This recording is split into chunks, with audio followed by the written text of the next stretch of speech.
Hi everyone, my name is Grant Castner. I am Extempore's community manager, and in our most recent blog, we are talking about routines, repetition, and frequent exposure in the language classroom. Now, what does this entail? Well, let's talk about it. So, first thing in this blog, we're talking about what routine practice actually is, coming up with some definitions for it.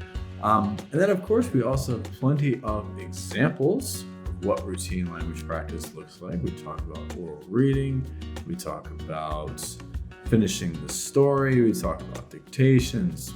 There's also a webinar that we did on this topic. And finally, some picture video response.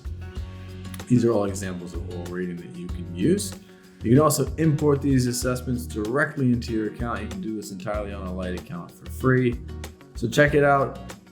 Take a look at the blog. Take out some of these assessments, use them in your classes. Hope you enjoyed it. Happy teaching.